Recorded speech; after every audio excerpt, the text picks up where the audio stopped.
Alhamdulillah wassalatu wassalamu ala Rasulillah wa ala alihi wa ashabihi ajma'in. Amma ba'd. Insyaallah mga kapatid, ating ipagpapatuloy na naman ang mga usapin mapatungkol sa pag-aayuno.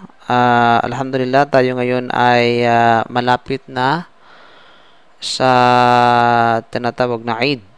So, ilang days na lang po ang natitira. At sa mga araw na ito ay ating samantalahin ang mga pagkakataon na ibinigay sa atin ng Allah subhanahu wa ta'ala. Ngunit ang ating tatalakayin ngayon ay walang iba kundi ang mga araw na kung saan ay ipinagbabawal ang pag-aayuno at gayon din yung mga bagay na makruh sa pag-aayuno. Ibig sabihin, makruh na ginagawa sa tinatawag na pag-aayuno. So, una, na kung saan ay ang mga haram na mga araw na pag-aayuno ay ipinagbawal sa atin o inaharam sa atin ang pag-aayuno sa araw o sa dalawang araw ng Eid. Na ito ay walang iba kundi ang Eid al-Adha at saka Eid al-Fitr. Ang Eid al-Fitr, ito ay magaganap pagkatapos ng buwan ng Ramadan at ang Eid al-Adha, ito ay magaganap sa tinatawag na Dhul Hijjah. Ito ay naiulat mula kay Abu Hurairah radhiyallahu an na sinabi ni Propeta Muhammad sallallahu alaihi wasallam na ipinagbawal ni Propeta Muhammad sallallahu alaihi wasallam ang pag-aayuno sa araw na ito, sa dalawang araw na ito, at ito ay ang araw ng Adha at saka yung araw ng Fitr. So malinaw, dahil ito ay araw ng kasiyahan, tayo ay nagdidiwang pagkatapos ng ating Ramadan. So ipinagbawal na kung saan ay sa araw ng kasiyahan na ikaw ay mag-aayuno dahil ito ay araw ng kainan, araw ng inuman at iba pa. Pangalawa, ipinagbawal din sa atin ang pag-aayuno sa mga araw na kung saan ayyamu tashriq, araw ng tashriq, na kung saan ito yung mga araw, 3 araw sa after ng day al-Adha. Ito yung ika-11, 12, and 13 ng Dhul Hijjah. Yun ang tinatawag na ayyamu tashriq. Dahil sinabi ni Propeta sallallahu alaihi wasallam, ayyamu tashriq, ayyamu aklin wa shurbin. Ang mga araw ng tashriq, ito ay araw o mga araw ng kainan at saka inuman, ika nga. Katulad ng Eid al-Fitr. Ngunit sa sino man na nagsagawa ng Hajj at maaari siyang mag-ayuno sa mga araw na ito kapag ang isang nag-hajj na ang kanyang hajj ay kiran at saka tamattu, hindi nakakita ng isang tuba para sa pagkatay. Dahil sa hajj at saka tamattu kasi kinakailangan ay meron tinatawag na sabi nating hadi. So halimbawa sa hadi, ibig sabihin yung ito yung kinakatay sa hajj bilang tamato o din naman kaya tinatawag na kiran o sacrificial animal, na kapag hindi man natagpuan ng isang tao nagsasagawa ng hajj na tamato at saka kiran, hindi siya nakatagpo ng tupa na hakatayin, ay maaari siyang mag-ayuno sa mga araw na ito, which is ayyamu tashriq. Ito ay batay sa sinabi ng Allah sa chapter 2, Suratul Baqarah, verse 196 ng Banal na Quran. Sinabi ng Allah, فَإِذَا أَمِنْتُمْ فَمَا تَمَتَّعَ بِالْعُمْرَةِ إِلَى الْحَجِّ فَمَا اسْتَيْسَرَ مِنَ الْهَدِيِ فَمَنْ لَمْ يَجِدْ فَصِيَامُ 3 أَيَّامٍ فِي الْحَجِّ وَسَبْعَةٍ إِذَا رَجَعْتُمْ تِلْكَ 10 كَامِلَةٌ. Kapag kayo ay nagsagawa ng hajj na tamattu at saka tinatawag na, which is a part na ito, sabi ng mga ulama yung tinatawag na kiran, ay kayo ay magkatay ng hadi sa abot ng iyong kakayahan. At kapag hindi kayo makatagpo ng hadi, wala kayo matagpo ang hadi, ay kailangan kayo mag-ayuno 3 ayyam, 3 araw sa hajj, during the hajj, at ito yung 11, 12, 13, maaari kang mag-ayuno dito, at pagkatapos ay 7 days na mga araw kapag ikaw ay nakabalik mula sa iyong hajj. At ito ay lahat ay 10 araw. So dito matatagpuan natin na ipinag-utos ang pag-aayuno mismo Bagamat ito ay ipinagbawal ang pag-aayuno sa mga araw ng Tashriq, which is apart from Hajj, days within the Hajj. Ngunit sa mga may kadahilan tulad ng Hajj Tamato sa Hajj Qiran, na wala silang matagpo ang hadi, ay kinakailangan mag-ayuno ng 3 araw na pag-aayuno. At pangatlo na araw na kung saan ay tinuturo na bawal ng pag-aayuno ay ang Yamushak. Ang Yamushak, ito yung araw ng pag-aalilangan o Day of Shak o Day of Doubt.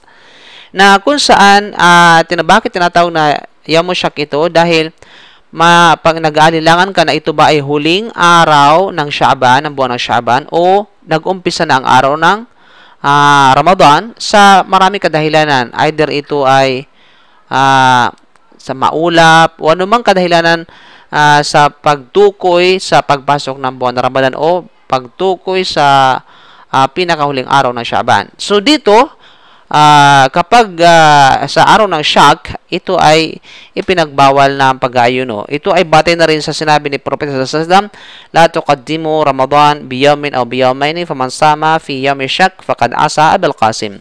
Huwag ninyong pangunahan ng pag-aayuno ng 2 araw ang buwan ng Ramadan.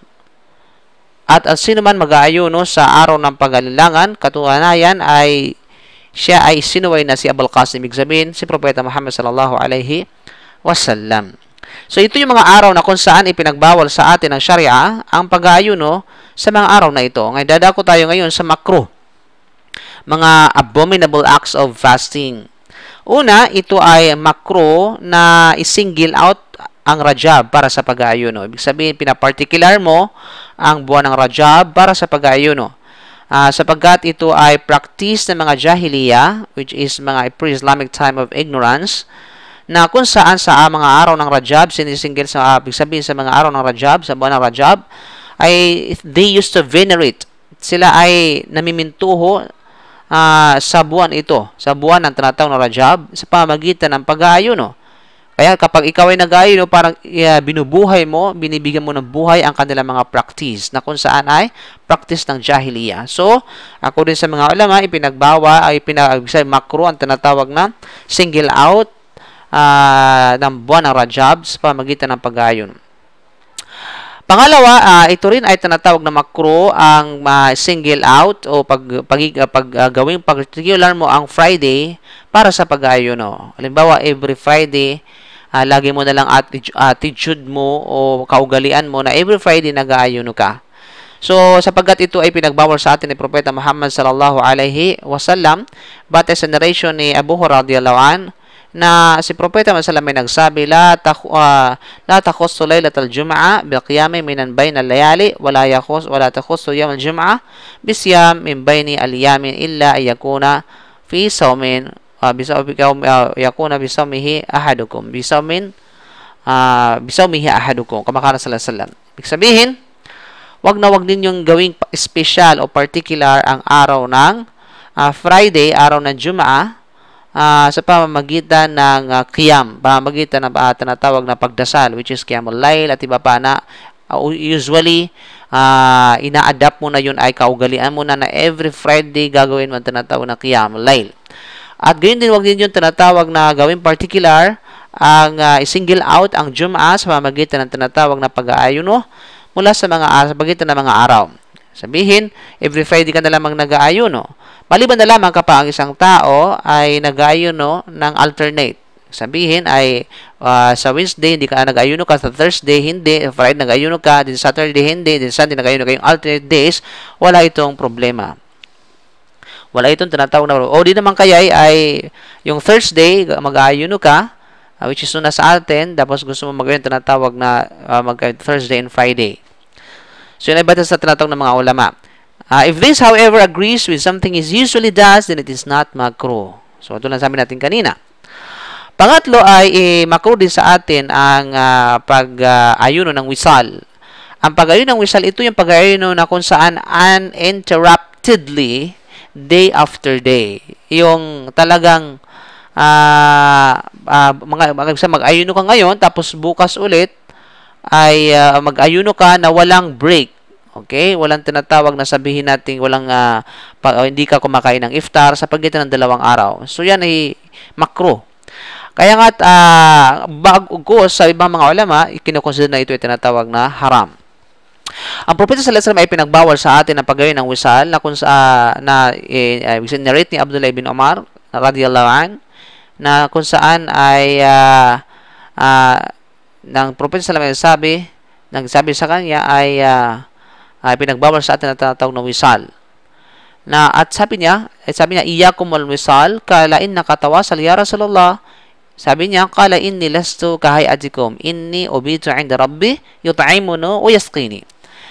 Ibig sabihin, wag kayong gawa ng paggayon ng wisal. Wag kayong iwasan niyo sarili niyo sa wisal. Sabi ng mga sahaba, ya Rasulullah, tunay na ikaw ay gumagawa ng wisal. Nag-aayuno ka ng wisal. Sabi ng Rasulullah, tunay na hindi ako katulad ninyo. Ibig sabihin ay hindi ang aking pangatawan, ang aking lakas ay hindi katulad ninyo. Tunay na ako ay pinakain ng Allah Subhanahu wa Ta'ala at pinainom ng Allah Subhanahu wa Ta'ala. Ibig sabihin ay mas malakas ang Prophet sallallahu alaihi wasallam kaysa sa atin. So dito, bagamat practice si Prophet sallallahu alaihi wasallam, pero ipinagbawal niya sa kanyang ummah. So malinaw. So ito yung mga makro na pag-aayuno, ika nga, hindi dapat sa Muslim ay iwasan at hindi sa katuparan. So meron tayong mga instruction dito na halimbawa, isa na rito, para sa pagsamba sa Allah Subhanahu wa Ta'ala, para sa pagsamba sa Allah Subhanahu wa Ta'ala, pagpapalapit sa Allah Subhanahu wa Ta'ala, anumang mabuting gawain para sa Allah Subhanahu wa Ta'ala, ang isang Muslim ay kinakailangan ay siya ay manatili at sa buhay niya yung batas ng tinatawag na Allah Subhanahu wa Ta'ala. Batas ng Allah Subhanahu wa Ta'ala. Kinakailangan stick siya sa laws ng Allah Subhanahu wa Ta'ala.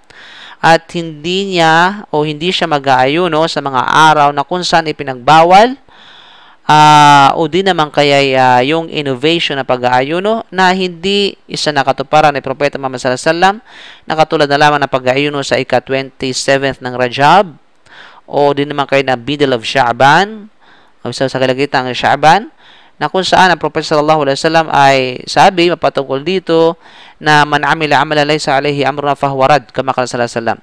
Sino man ang gumawa ng mga gawain na hindi kabilang sa amin, tunay na ito ay babalik sa kanya. Ibig sabihin, hindi ka tanggap-tanggap. Pangalawang instruction natin dito, ang isang Muslim ay kinakailangan iwasan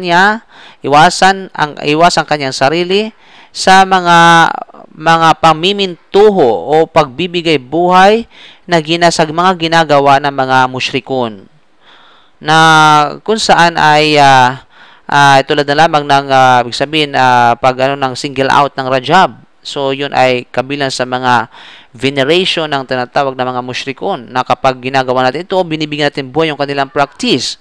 So dito ay hindi tayo bilang isang Muslim, hindi tayo dapat magpapakita ng devotion sa mga ginagawa ng mga infidels, ibig sabihin ng mga mushrikon na nagbibigay pamimintuho o nagbibigay buhay sa kanilang pagsamba, katulad na ng pag-aayuno at iba pang mga gawain. So kailangan iwasan natin ating mga sarili sa mga bagay na ito upang tayo ay hindi mahulog sa pag-alinlangan at sa alanganin.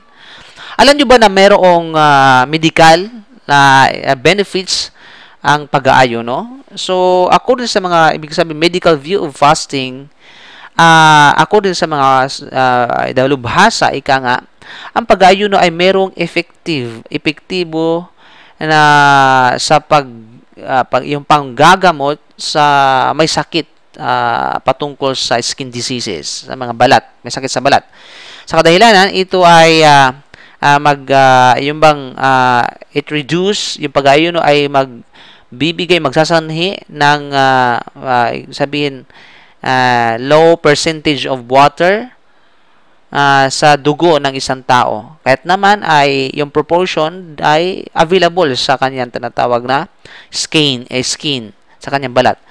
Kaya nga, it improves the immunity. Nagbibigay improvement sa immunity ng katawan laban sa microorganism at some common disease na tinatawag na nagiging sanhi dahil sa pagkakaroon ng germs sa tinatawag na katawan. Okay? So, pag nag-ayuno ka, it reduces the percentage of water. So, alhamdulillah, at hindi lamang yan, ito rin pinatunayan mismo sa hadith na sumu tasahu. Sabi ng Rasulullah, mag-ayuno kayo upang gayon magkaroon kayo ng magandang pangatawan. Makalusugan ika nga. So, walang duda, at ang Allah subhanahu wa ta'ala, hindi siya nag-utos na nakakasama sa kanyang mga nilikha at hindi rin siya nagbawal na ito ay nakakabuti sa kanyang mga nilikha. So, lahat ng kanyang mga kautusan, malit man ito yung malaki, meron tayong benefits, either pangatawan, spiritual, physical, at lalong-lalo na tawag na pangkabilang buhay. At sa mga bagay na pinagbano ng Allah subhanahu wa ta'ala, ay walang duda na ito ay nakakapinsala sa atin, mga sarili, physical, and spiritually. So, alhamdulillah, inshallah, tutunghayan natin bukas yung kaalaman mapatungkol sa Laylatul Qadar sapagkat ang Laylatul Qadar ay malapit na. Inshallah subhanahu wa ta'ala. Subhanaka bihamdik, asyhadu an la ilaha illa anta astaghfiruka wa atubu ilaik. Assalamu alaikum warahmatullahi wabarakatuh.